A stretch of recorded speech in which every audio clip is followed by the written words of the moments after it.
I found out I'd been written out of my own family at 8:42 a.m. on a Tuesday, standing in line for burnt office coffee that tasted like cardboard, and regret. The subject line said, "Wedding weekend, final head count." It came from my older sister, Allison. I stared at my phone longer than I should have. Long enough for the man behind me to clear his throat and say, "You gonna order or just meditate on the menu?" I stepped aside, let him pass, and opened the email. It was short. Surgical. "Hi everyone, just confirming final numbers for the December wedding weekend at Mom and Dad's place in Vermont. Please reply yes/no by Friday so we can finalize seating, lodging, and transportation. Love, Allison." I scrolled. There was a list of names. My parents. Allison and her fiancé Mark. My younger brother Lucas. Aunts, uncles, cousins. Even my ex-husband's mother, who I hadn't spoken to in years. My name wasn't there. At first, I assumed it was a mistake. Allison was careless with details. Always had been. She forgot birthdays, missed deadlines, left keys in the freezer. Growing up, that was part of her charm. When I forgot something, it was a character flaw. When she did, it was just Allison being Allison. I told myself she'd fix it once I replied. So I replied, "Hey, I don't see my name on the list. Just checking you didn't miss me." 3 dots appeared almost instantly, then disappeared, then nothing. I stood there in the office kitchen with my phone in my hand, coffee cooling on the counter, that familiar tightening in my chest I'd learned to ignore over the years. The feeling that came right before I was about to be told again that I was overreacting. At 9:17 a.m., my phone buzzed. "Oh, yeah, about that. Can you call me later?" I didn't call her later. I walked into my office, shut the door, and called her immediately. She answered on the second ring, voice already defensive. "Hey, I'm in the middle of something." "So am I," I said. "What's going on?" There was a pause. I could hear background noise, keyboards, muffled laughter. She was probably at the marketing firm Dad had helped her get into after she'd been fired from her last job. "Well," she said carefully, "Mark and I talked to Mom and Dad, and we're keeping the weekend small." I waited. And with everything that happened last Christmas, we just think it might be better if you didn't come. Last Christmas, I leaned back in my chair and stared at the ceiling. Last Christmas was when I'd refused to loan Lucas $10,000 for his startup. The one that turned out to be a crypto scheme that collapsed 3 months later. The one my parents quietly bailed him out of after calling me unsupportive. "That's it?" I asked. "That's the reason?" "It's not a punishment," Allison said quickly. "It's just, you bring tension. Mark's family is very traditional, so I'm not invited to my sister's wedding because I said no to writing a check." "It's not like that," she said, and I could hear the smile she used when she wanted something. "Mom thinks it's best, and honestly, it might be easier for you too." Easier. That word landed heavier than it should have. I thought about the fact that I'd helped plan Allison's engagement party, paid for half the catering, took time off work to fly in early and help our mother clean the house. I thought about the dress hanging in my closet, bought months ago, navy silk, modest enough to keep the peace. I didn't mention any of that. Instead, I said, "Got it." "That's it?" she asked, surprised. "What else is there?" She hesitated. "We'll still do something together later, maybe after the honeymoon." "Sure," I said. "Send photos." We hung up. I sat there for a long time after that, long enough for the office noise to fade into something distant. This wasn't new. Not really. It was just clearer. I was 32 years old. My name is Rachel Moore. I was the middle child, the dependable one, the one who lived close enough to help, but far enough away to be forgotten when decisions were made. I worked as a senior compliance analyst for a regional manufacturing company outside Hartford. Not glamorous, but steady. I paid my own mortgage. I didn't ask my parents for money. I didn't need them to rescue me, and somehow, that had become my crime. That night, my mother called. She didn't mention the wedding at first. She talked about the weather in Vermont, about how beautiful the house looked with fresh snow, about how excited Allison was. I let her talk. Finally, she said, "Allison told me you're upset." "I'm not upset," I said. "I'm just not invited." Another pause. A longer one this time. "Rachel," she said gently, "you know we love you. This just isn't about you." I almost laughed. When has it ever been? She ignored that. "Your father and I think it's best if you sit this one out. You've been distant lately, guarded. And with the wedding, emotions are high." By distant, do you mean I stopped paying for everyone else's emergencies? Her tone sharpened. "That's not fair, isn't it?" She sighed, the sound of long-suffering patience. "You've always been independent, strong. We didn't think you'd mind." There it was, the unspoken rule of my family. If you didn't ask for help, you didn't get a say. "Okay," I said. That seemed to surprise her too. "Okay?" "Okay," I repeated. "I won't come." We hung up shortly after. I stood in my kitchen, phone still in my hand, looking around at the life I'd built quietly, without applause. The house was silent. No accusations, no negotiations. No one telling me what was best for me. For the first time, I didn't rush to fill the silence. 2 days later, a FedEx envelope arrived at my door. No return address. Inside was a single document, a copy of my grandmother Eleanor Moore's will. And my name, I noticed immediately, had been crossed out in ink. That was the moment I understood. The wedding wasn't the beginning. It was the cover. And whatever my family was planning, they'd already decided I wasn't supposed to be there to stop it. I didn't cry. I didn't call anyone. I picked up my phone and searched for a lawyer. Because if there was one thing I'd learned growing up in that family, it was this. If you stayed quiet long enough, people assumed you'd stay powerless forever. They were wrong. I didn't sleep much that night. Not because I was angry. Anger is loud, restless, hot. What I felt was colder than that. Focused. The kind of clarity that comes when something finally makes sense after years of not fitting together. By morning, I had a legal pad filled with notes, names, dates, questions. I'd spent most of my adult life assuming my role in the family was accidental, the result of personality differences or bad timing. I was wrong.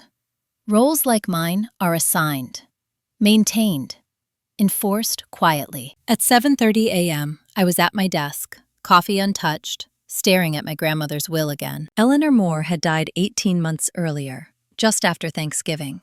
She'd been sharp to the end, stubborn. Wealthy in that old New England way, where money doesn't announce itself, but sits quietly behind property deeds and trust accounts. She used to call me every Sunday afternoon. Not Allison, not Lucas, me.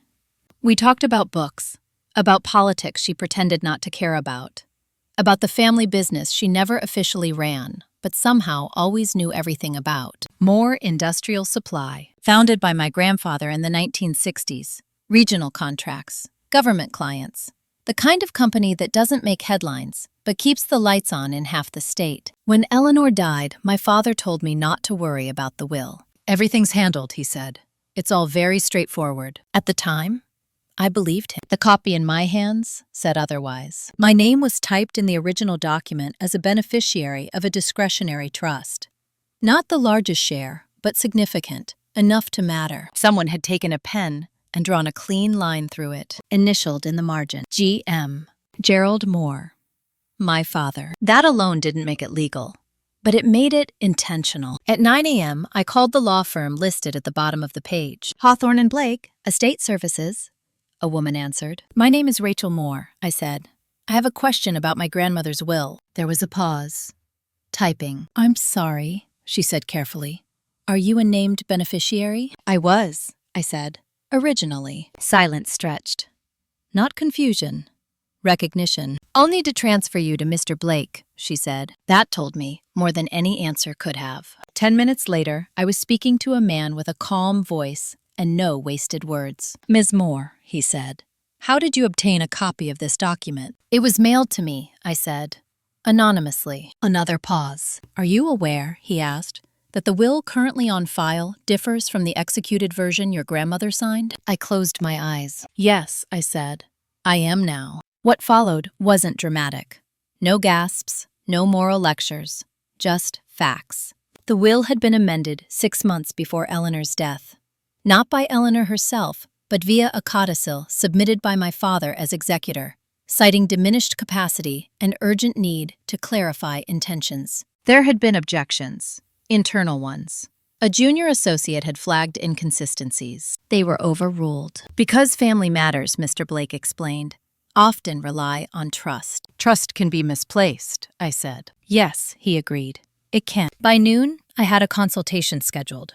Not with Hawthorne and Blake, with someone else. Someone recommended, quietly, by Mr. Blake, off the record. That afternoon, my brother Lucas texted me. Hey, heard you're not coming to the wedding. That sucks. I stared at the message. Then another came through. Dad's kind of stressed. You know how he gets. Maybe don't make this harder than it needs to be. I didn't reply. An hour later, Allison called. I let it ring. Then, my mother. Then, my father. By evening, there were 6 missed calls and 3 voicemails I didn't listen to. Instead, I sat across from Margaret Klein. She was in her early 60s, gray hair pulled back, no jewelry except a watch that looked older than me. Her office smelled faintly of lemon cleaner and old paper. She didn't smile much. She listened. I told her everything. The wedding, the will, the crossed-out name, the timing. When I finished, she leaned back in her chair. Your family, she said, has a pattern. I waited. They isolate you, she continued. They remove you quietly from events. Then they adjust paperwork, narratives, access. She tapped the copy of the will. This isn't about the wedding, she said. It's about control. What do I do? I asked. She studied me for a moment. That depends. Do you want justice or peace? I thought of my grandmother's voice, the way she used to say, "Don't let them tell you who you are, Rachel." I want the truth on record, I said, and I want my name back where it belongs. Margaret nodded. Then you don't confront them, she said. Not yet. She outlined a plan, methodical, slow. We would request documents, financial statements, medical evaluations, communications. We would say nothing to my family. Let them believe I was distracted, hurt, passive. People like my father underestimated silence. They mistook it for surrender. At home that night, I finally listened to the voicemails. My mother cried, softly, asked why I was doing this to them. My father's was colder. Rachel, he said, if you're thinking of stirring things up, don't. You'll only embarrass yourself. I deleted them. 2 days later, a courier delivered another envelope. This one wasn't anonymous. It was from More Industrial Supply. Inside was an invitation to the company's annual Christmas board dinner, held the same weekend as the wedding, at my grandmother's house, the house she'd left in trust, the house I was no longer supposed to step foot in. I smiled for the first time in days. They weren't just excluding me from the wedding, they were clearing the stage, and they had no idea I'd already bought a ticket. I drove to Vermont on a Thursday afternoon, with no announcement and no intention of being polite. The invitation to the board dinner sat on the passenger seat like a dare. Cream-colored cardstock, embossed logo, formal language that pretended this was just business, not a family operation wrapped in corporate clothing. More Industrial Supply had always been like that. Publicly respectable, privately inherited, titles passed down the way heirlooms were, quietly and without explanation. I wasn't on the board. I never had been. That, too, had been explained away over the years. You're too young. You're doing your own thing. Lucas needs the experience. Allison's better with people. What they never said was, you ask questions. The house came into view just as the sun was dropping behind the trees. Eleanor's house. White clapboard, black shutters, long gravel driveway that curved like it was meant to slow you down before you arrived. I parked at the edge, where I used to when I came alone, where no one could see my car from the windows. The air smelled like pine and cold stone. For a moment, I stood there, with my hand on the door. Not because I was afraid, but because memory has weight. That house had watched me grow up on the margins. Holidays where I helped in the kitchen, while decisions were made in the living room. Conversations that lowered when I entered. Smiles that didn't reach eyes. I didn't go inside. Instead, I walked around the back, down the slope toward the old carriage house. It had been locked for years. Or so I'd been told. The key was still under the loose stone. Some habits survive, even betrayal. Inside, dust motes floated in the late light. Boxes stacked along the walls. Old ledgers. Framed photographs leaning face down. This was where my grandmother kept what she didn't want touched. I flipped on a light and started opening boxes. I wasn't looking for drama. I was looking for proof. It didn't take long. In the third box, beneath a stack of holiday decorations, I found a leather-bound notebook. Eleanor's handwriting on the inside cover. Tight, slanted, familiar. Personal notes. Do not remove. I sat on the floor and opened it. The entries weren't sentimental. They were records, dates, names, observations. Gerald met with attorney again today, pushing for changes. Says Rachel wouldn't understand. I disagree. Lucas requested loan from company account. Approved by Gerald without board discussion. Allison absent from meeting. Again. Then, 3 pages in, my name appeared. Rachel asked about trust today. I told her she was right to be curious. If something happens to me, she needs to know where things stand. I swallowed. Further in, a different tone. I suspect Gerald intends to alter the will after my stroke. I have spoken to Harold Blake. He agrees this would be inappropriate. If you are reading this, Rachel, it means I was right to worry. I closed the notebook slowly. This wasn't paranoia. This was foresight. Footsteps crunched on gravel outside. I froze. Voices followed. Familiar ones. Allison, don't touch anything, my mother said sharply. This place gives me the creeps. I'm just looking, Allison replied. The board dinner's tomorrow. Dad wants the house staged. I shut off the light and stepped behind a shelf as the door opened. They didn't see me. They didn't look hard enough. Allison wrinkled her nose. Why does Mom keep so much junk? My mother's voice was tight. Your grandmother didn't trust anyone. She wrote everything down. All the more reason Dad should have handled things sooner, Allison said, before Rachel got any ideas. I felt that cold clarity again. Not pain, recognition. She's not coming, my mother said. She wouldn't dare. Allison laughed. She never does. They left. The door shut. I waited a full minute before moving. Then I took photos of the notebook, of the boxes, of the ledger with company transactions that didn't match what I'd been told. When I finally left, I locked the carriage house and put the key back. That night, I stayed at a small inn 10 minutes away. No family connections. No history. Margaret called. Did you find anything? She asked. Yes, I said. Enough. Good, she replied. Because your father just filed a motion. For what? To declare you non-participating in the estate, she said, citing estrangement. I laughed once. Short, sharp. He excluded me, I said, then claimed I left. That's how it works, she said. Unless you interrupt the story. The next morning, my phone buzzed with a calendar notification I hadn't set. Board dinner, 6 p.m., Eleanor Moore residence. I didn't RSVP. At 5:45, I parked in the driveway. Cars lined the gravel. Expensive ones. Familiar ones. I walked in through the front door. Conversations stopped. Forks paused midair. Glasses froze. My father stood at the head of the room, wine in hand. Rachel, he said, disbelief cracking through his practiced calm. What are you doing here? I looked around the table. Board members. Family. Outsiders who didn't know they were guests at a private reckoning. I was invited, I said, holding up the card. That invitation was a mistake, he said quickly. No, I replied. The mistake was assuming I wouldn't come. Silence stretched. Margaret had told me not to confront. Not yet, so I didn't. I took a seat, and I watched. Because the most dangerous thing you can do to people who think they control the narrative is let them keep talking, while you quietly collect the truth. And my father was about to say something that would change everything. No one asked me to leave. That surprised my father more than my presence did. If he made a scene, the board would notice. If he acknowledged me too strongly, they would ask questions. So he did what he'd always done best. He pretended I wasn't a problem yet. Shall we begin? He said, lifting his glass slightly, eyes sliding past me as if I were a late arriving assistant. The board dinner resumed. But the air had changed. Conversations were careful now.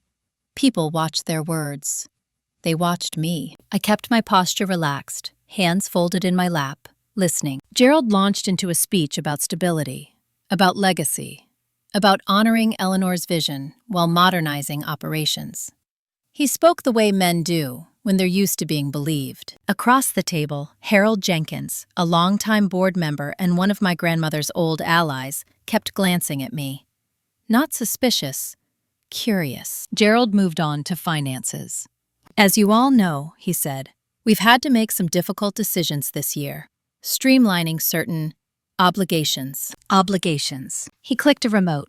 A screen lit up with a spreadsheet. Family trust disbursements, loans, asset reallocations. My name did not appear anywhere. Given recent estrangement, Gerald continued smoothly, some beneficiaries are no longer active participants in the family's financial ecosystem. There it was. He didn't look at me when he said it. I didn't react. That seemed to bother him more than anger would have. So we've redirected funds accordingly, he said, to ensure the company's future. Lucas nodded along, a little too eagerly. Allison avoided my eyes entirely. I felt the familiar urge to speak, to correct, to defend. I didn't. Margaret's voice echoed in my head. Let them commit to the lie. After dinner, people mingled. Coffee was served. Small groups formed. Harold Jenkins approached me near the window. Rachel, he said warmly. Didn't expect to see you. I didn't expect to be here, I replied. He studied me. Your grandmother would have. That landed softly, but firmly. She used to say you had her eyes, he continued. Not in color, in attention. Before I could respond, Gerald appeared at my side. Harold, he said sharply. A word? Of course, Harold said, but his eyes stayed on me. Rachel, if you have time tomorrow morning, I'd love to catch up. Gerald stiffened. She's busy. I smiled politely. I can make time. Harold nodded and walked away. Gerald turned to me, his voice low. You're embarrassing yourself. I'm sitting quietly, I said. If that's embarrassing, it's not on me. You're not part of this anymore, he said. You chose that. I met his eyes for the first time that night. No, I said calmly. You decided that for me. His jaw tightened. You don't understand how things work. I understand perfectly, I said. That's why I'm not arguing. He looked at me then, the way he used to when I was a teenager, and caught him in a contradiction. Not angry, unsettled. Enjoy the wedding weekend, he said finally, from wherever you are. I will, I replied, and meant something very different. The next morning, I met Harold at a diner just outside town. The kind with chipped mugs and laminated menus. He didn't waste time. Your father's pushing through changes your grandmother explicitly warned against, he said. She suspected this. I slid my phone across the table and showed him the photos from the carriage house. He scrolled slowly. His expression hardened. She kept records, he murmured. Of course she did. I didn't come to ask for favors, I said. I came to ask what you know. He leaned back. I know your grandmother intended you to be a counterweight. To what?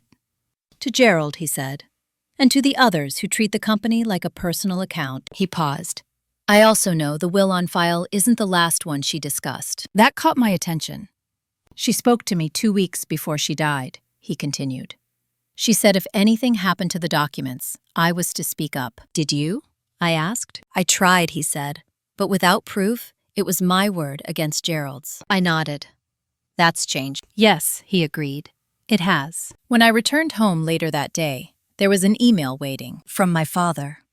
Subject: Family Matters. Rachel, your behavior this weekend was inappropriate. If you continue down this path, you will force us to take formal steps to protect the family and the business. I advise you to reconsider. I forwarded it to Margaret without replying. Her response came 10 minutes later. Good. He's nervous. That evening, Allison texted, You didn't have to do that. Do what? I asked. Show up. Stir things up. I didn't say a word, I replied. That's worse, she wrote. Everyone's asking questions. I stared at the screen. Then I typed. Questions aren't attacks. They're just inconvenient. She didn't respond. 2 days later, Margaret called with an update. We're filing a petition, she said, to challenge the codicil and freeze certain accounts pending review. When? I asked. Tomorrow morning, she said. And Rachel? Yes? Your father just transferred a significant asset out of the trust. My chest tightened. What kind of asset? She paused. The house, she said. Eleanor's house. I closed my eyes. He's trying to move faster than the law, I said. Yes, she replied. Which means he's scared. I looked out the window at the quiet street. The ordinary life I'd built while they assumed I wasn't watching. Then it's time, I said, to stop letting him lead. The petition hit the courthouse at 8:01 a.m. Margaret didn't dramatize it when she called. She never did. It's filed, she said. Now we wait. Waiting, I'd learned, was the hardest part for people who are used to control. For people like my father, action was power. Delay felt like erosion. For me, waiting felt familiar. I'd been doing it my whole life. By noon, Gerald knew. He didn't call this time. He showed up. I was at work, halfway through a compliance review, when the receptionist paged me. "Rachel, there's a Mr. Moore here to see you." My stomach didn't drop. It settled. "Send him up," I said. Gerald walked into my office like he still owned it. Suit crisp, smile thin. The same look he wore at charity events, when he wanted to be seen as generous, without actually giving anything. "You went behind my back," he said, closing the door. I gestured to the chair. "You're welcome to sit." He didn't.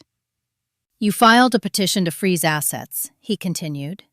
"Do you have any idea what that does to the company?" "I do," I said. "That's why we did it." "We?" His eyes narrowed. "My attorney and I replied. "You remember attorneys. You've used quite a few." "This is a mistake," he said. "You don't have the leverage you think you do." I folded my hands on the desk. "The court will decide that." His voice dropped. "If you push this, you will lose whatever goodwill is left." I looked at him. Really looked. He was aging faster than he thought. The lines around his mouth were deeper. His confidence frayed at the edges. "There isn't any goodwill left," I said. "You spent it." "You're being emotional," he snapped. "This isn't personal." "It was personal when you crossed my name out," I said calmly. "It became legal when you tried to erase me." He scoffed. "You always were dramatic." I smiled slightly.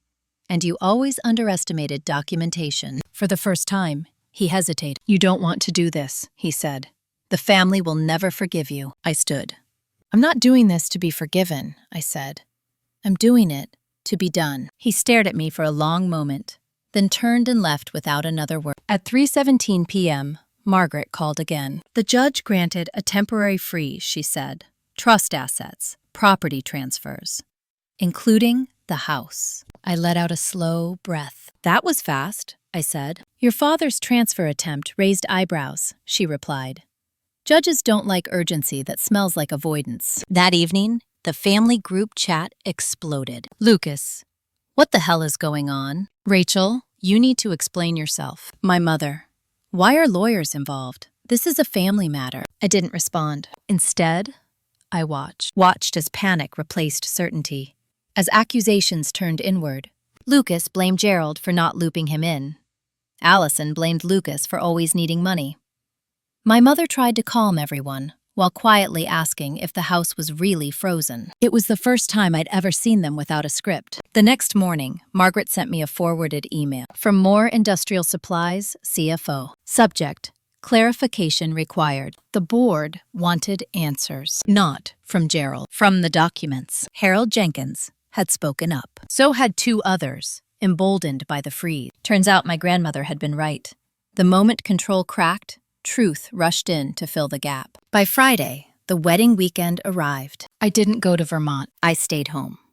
Saturday afternoon, my phone buzzed with a notification from the county clerk. "Property status update. Eleanor Moore residence. Transfer suspended, pending review." I stared at the screen for a long time. That house had held decades of silence, of decisions made without me. Now, it was still. At 6 p.m., while my sister walked down an aisle surrounded by people who believed in appearances, I sat on my couch with a glass of wine and read through financial statements Margaret had sent. Hidden loans, reclassified expenses, trust distributions labeled maintenance that funded vacations and renovations. It wasn't theft in the dramatic sense. It was worse. It was entitlement.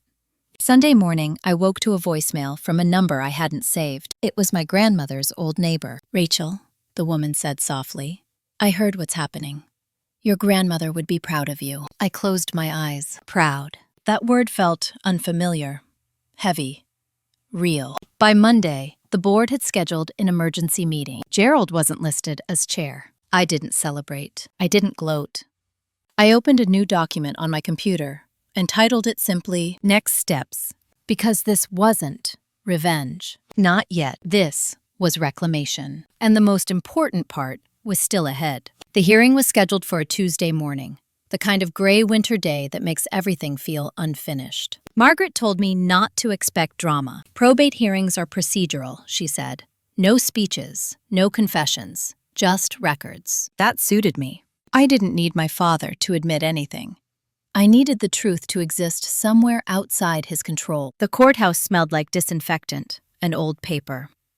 I arrived early, sat on a wooden bench, and watched people file in with their quiet anxieties.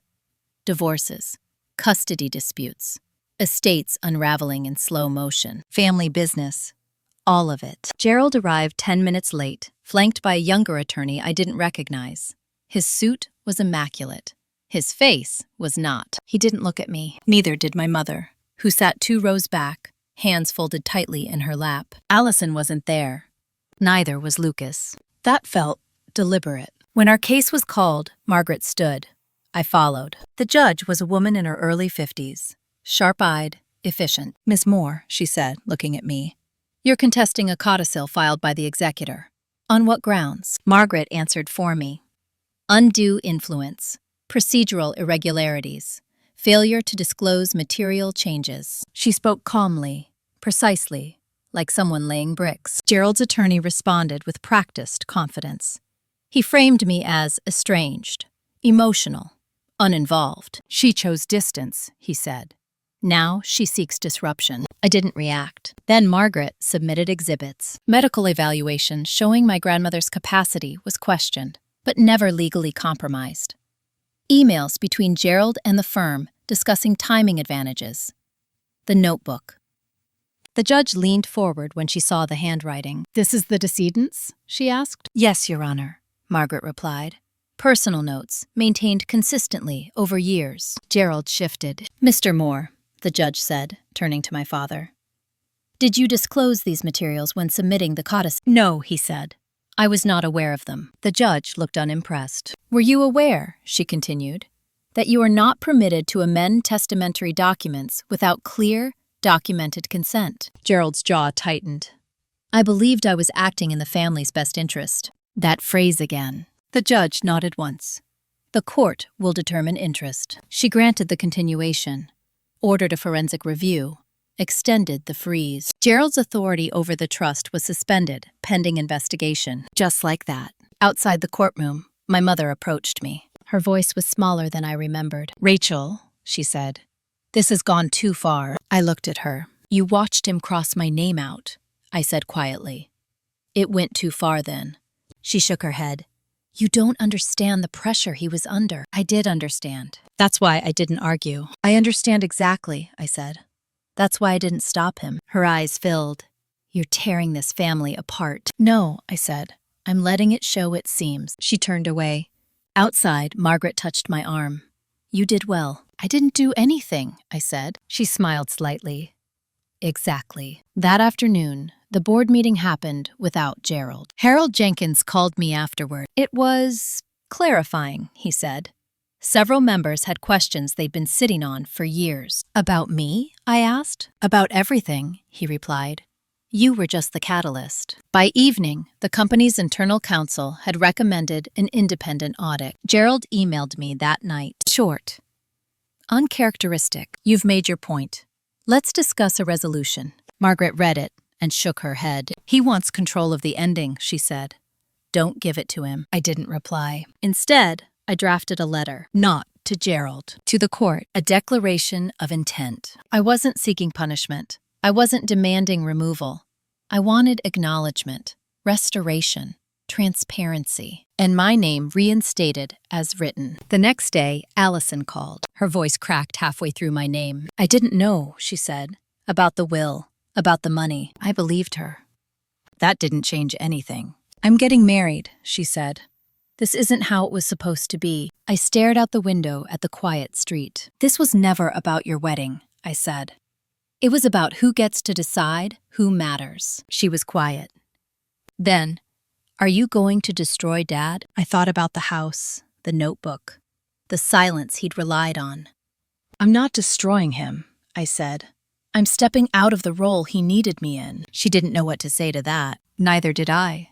Once, that night, I slept deeply, for the first time in weeks. The hearing had shifted something, not the outcome. The balance. And the next move wouldn't be mine. It would be his. The offer arrived 3 days later, slid under my door like something that hoped not to be noticed. It came by courier, sealed, formal.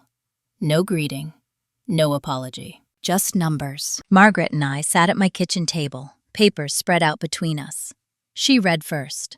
I watched her face, the way it tightened, then smoothed into something almost amused. "He's trying to buy time," she said. "Or silence," I replied. The proposal was framed as a settlement, a lump sum payout from the trust. My name restored on paper, but with conditions.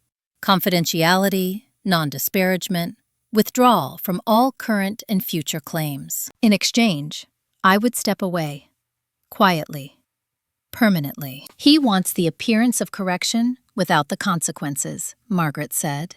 "He keeps control. You get paid." I traced a line on the page with my finger. The amount was generous, enough to change my life in obvious ways.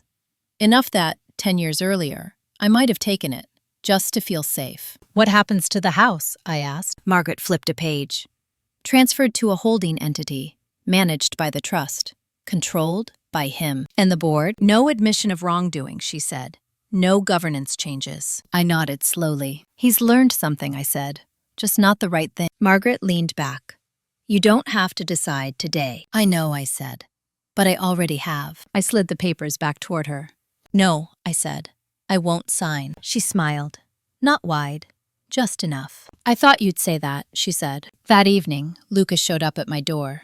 Unannounced. Uneasy. He looked smaller than he used to. Less certain. "I didn't know where else to go," he said. I stepped aside and let him in. He sat on the edge of the couch, hands clasped, eyes darting around my living room like he was seeing it for the first time. "Dad's freaking out," he said. "The audit, the board, they're talking about removing him." I poured 2 glasses of water and handed him one. "I'm not surprised," I said. "He says you're doing this out of spite." I met his eyes. "Do you believe that?" He hesitated. "No," he admitted. "But I don't know what you want." That was honest. "I want the truth documented," I said. "And I want what was taken returned." "That's it?" "Yes." He frowned. "You don't want revenge?" I shook my head. "Revenge would keep me tied to this. I want out." He nodded slowly, like he was processing something new. "They might lose everything," he said. "They might lose control," I corrected. "That's not the same thing." He stayed a while longer, asked questions, didn't defend anyone. When he left, he looked tired. 2 days later, the audit findings were released to the board. Margaret called me first. "They found patterns," she said. "Not illegal in isolation, but collectively, it's bad." "What does that mean?" "It means your father can't spin this anymore," she said.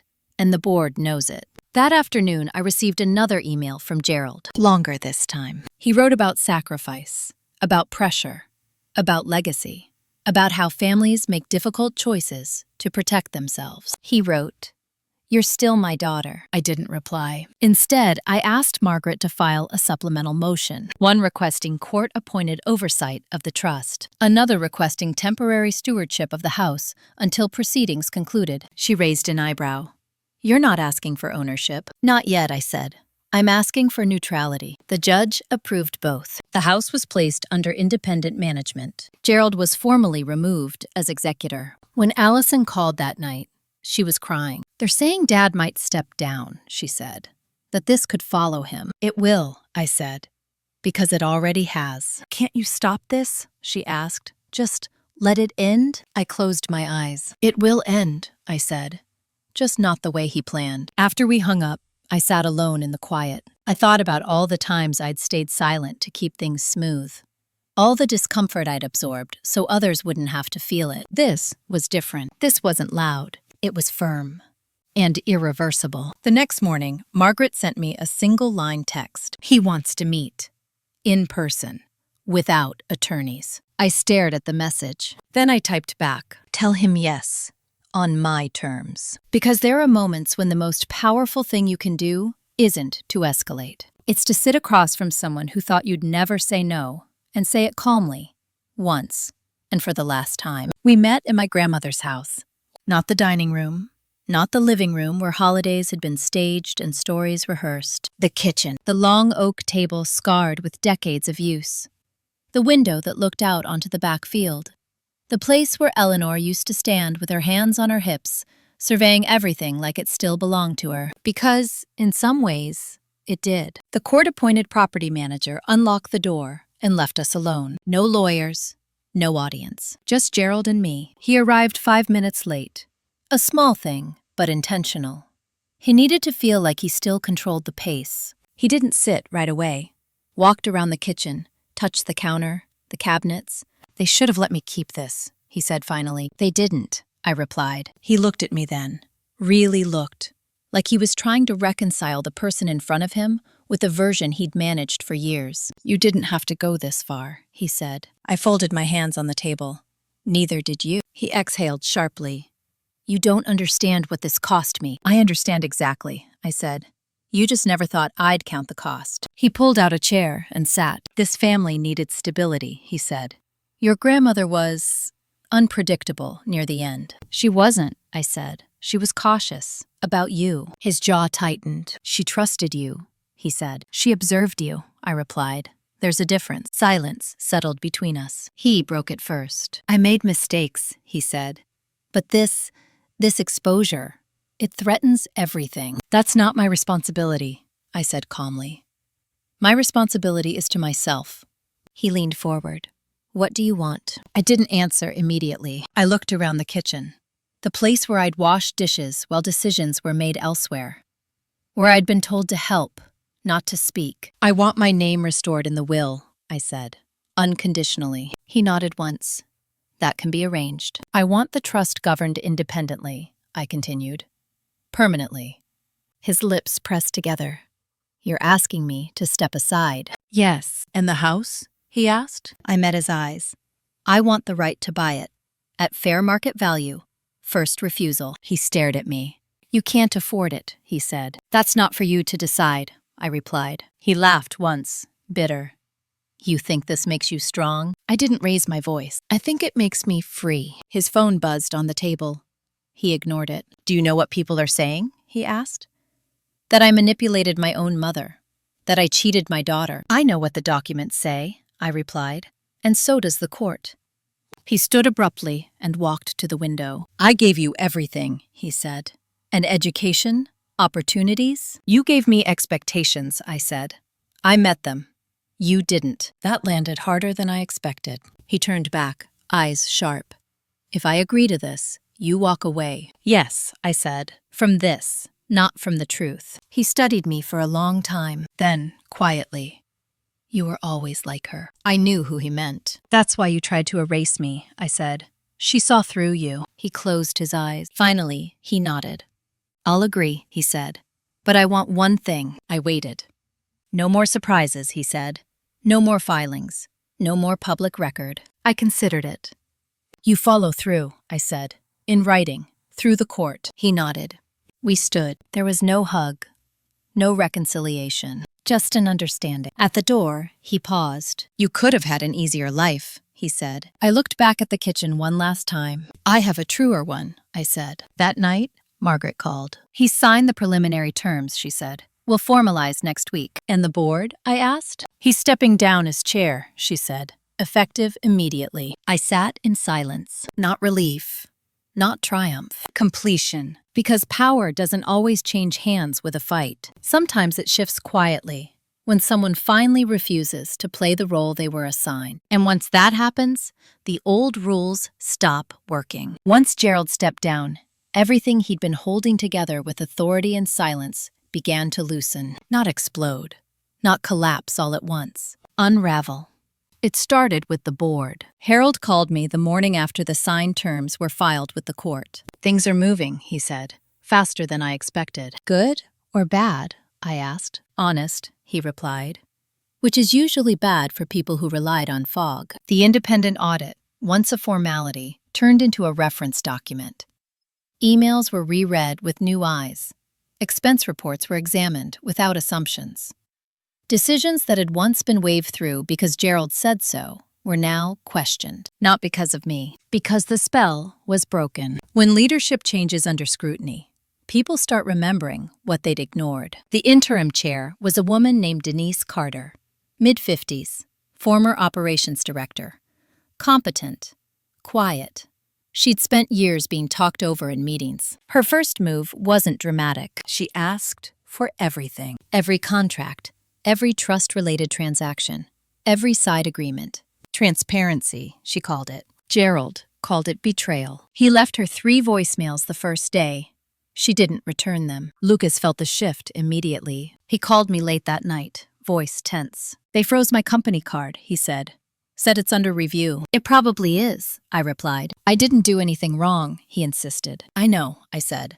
"But you benefited from things you didn't question." That was harder for him to hear. "I thought Dad handled that stuff," he said quietly. "He did," I replied. "That's the problem." Allison didn't call. She posted a vague message on social media about loyalty and family, and how painful it is when private matters become public spectacle. The comments were supportive, sympathetic, no names mentioned. But the timing was obvious. I didn't respond. I was done explaining myself to an audience that had never listened. The formal hearing to restore the will was scheduled for the following month, but the outcome was no longer in doubt. Gerald's signature on the settlement carried legal weight.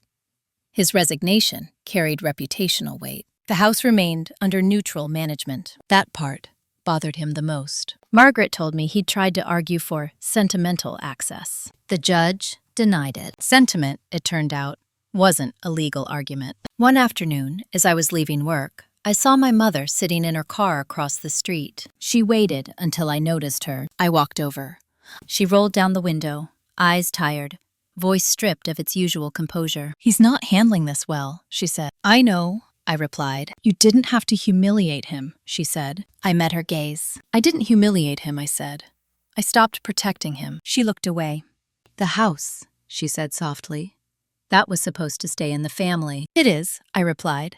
"Just not under his control." She studied me for a long moment. "You've changed," she said. I nodded. "So have you." That stung her. I hadn't meant it to, but truth doesn't soften itself. A week later, I received a letter, handwritten, from Gerald. Not an apology. Not really. More like a confession, without accountability. He wrote about pressure, about expectations placed on him by his father, about believing control was the same as care. He wrote, "I thought if I managed everything, no one would get hurt." I folded the letter and put it in a drawer. Understanding doesn't require reconciliation. Around that time, the board voted to revise the company's governance structure. Clearer separation between family and business. Oversight committees.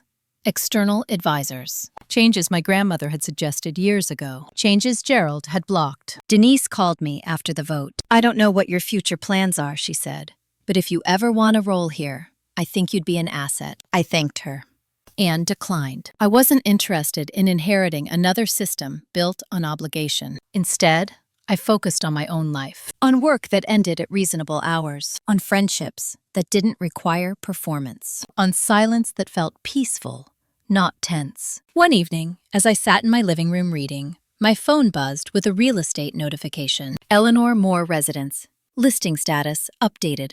I opened it. The house was officially available for purchase. Fair market value.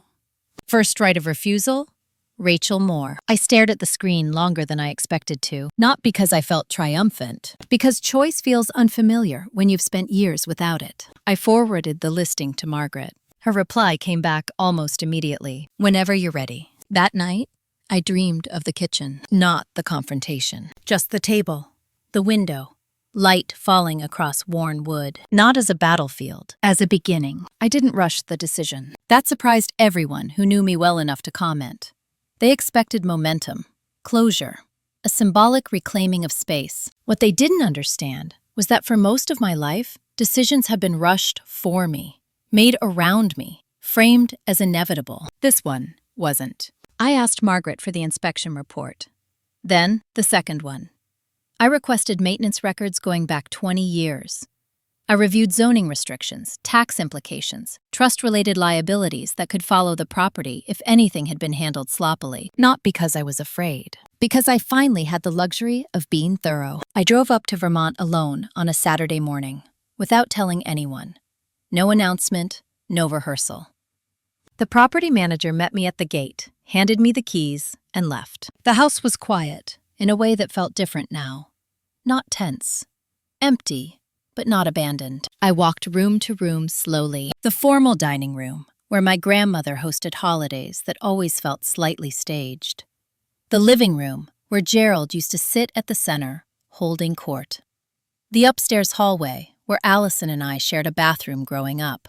The unspoken hierarchy, reflected even in mirror space. Then, the kitchen.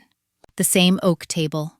The same window. I sat down and rested my hands on the surface, feeling the grooves worn into it by decades of meals, arguments, laughter, silence. I didn't feel anger. I felt distance and clarity. Owning this house wouldn't heal anything. It wouldn't restore relationships or rewrite history. It would give me space, control, responsibility, but it would also tether me to a place that had required me to shrink for years. That mattered. I left without deciding. 2 days later, Denise invited me to lunch. Not as a board member, not as a representative of anything, just a woman who'd watched the shift happen from inside. "You could have taken more," she said over soup. "No one would have blamed you." "I know," I replied. "So why didn't you?" I thought about it. "Because I didn't want this to become about winning," I said. "I wanted it to become about stopping." She nodded slowly. "That's rarer than people think." The hearing to formally reinstate the will happened the following week. It was brief. The judge confirmed the original distribution. My name restored, exactly as written. No conditions, no annotations. When it was over, Gerald didn't look at me. He left through a side door. Outside, my mother hesitated, then approached. "I don't know how to talk to you anymore," she said. "You don't have to," I replied. "Not right now." She nodded, eyes wet, and walked away. That night, I called Margaret. "I've made a decision," I said. "About the house?" she asked. "Yes." She waited. "I'm not buying it," I said. There was a pause. Not disappointment, just adjustment. "Okay," she said. "What do you want to do instead?" "I want the proceeds from the sale placed in a separate account," I said. "One I control.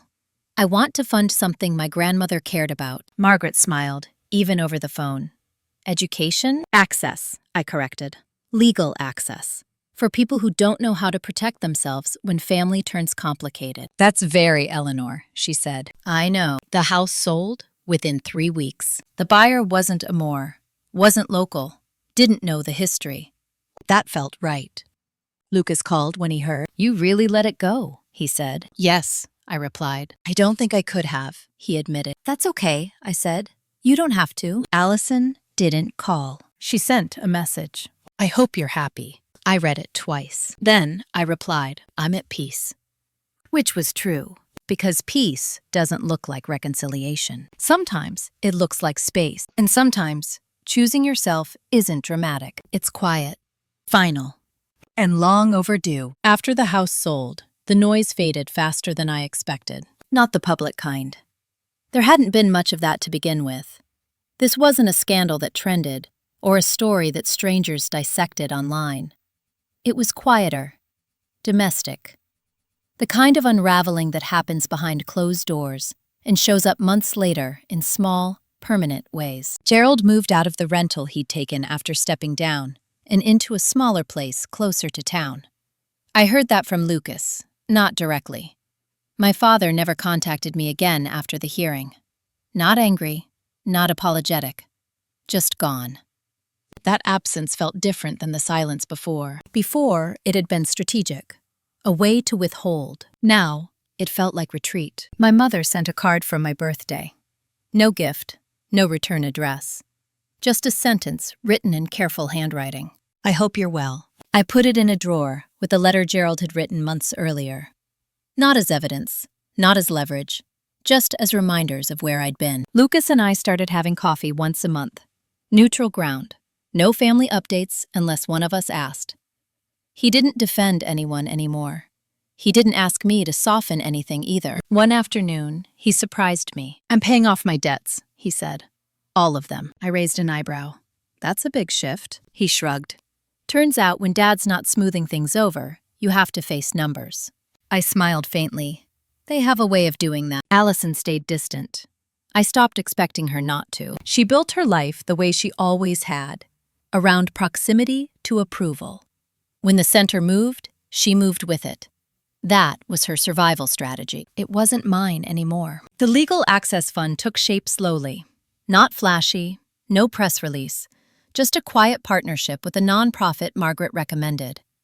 We offered free consultations for people navigating family trusts, inheritances, guardianships. People came in embarrassed, confused, angry, relieved. I recognized myself in all of them. Not the anger, the moment before it. The moment when you realize something is wrong, but you don't yet know you're allowed to say it. That was where I could help. One evening, as I was closing up the small office space we'd rented, Margaret stopped by. "You did good work today," she said. "I didn't do much," I replied. She smiled. "You sat with someone while they figured out the truth. That's not nothing." I thought of my grandmother, of her notebook, of how she'd written things down not to control them, but to anchor them. I was doing the same thing, in my own way. Later that night, alone at home, I pulled out the drawer again, took out Gerald's letter, my mother's card. I read them without feeling pulled in either direction. That's how I knew something had shifted. When pain no longer dictates movement, it becomes information instead of gravity. I didn't forgive them, not actively, not ceremonially. I also didn't carry them with me anymore. There's a difference. A week later, Denise emailed me. "Just a note. Thought you'd like to know we implemented the oversight structure Eleanor proposed. It's working." I replied with a simple thank you. That chapter was closed. Not slammed shut. Not burned. Closed. The past doesn't disappear when you stop engaging with it. It just loses its authority. And that, I was learning, is its own kind of freedom. I'm telling this story now because enough time has passed for it to be quiet. Not forgotten.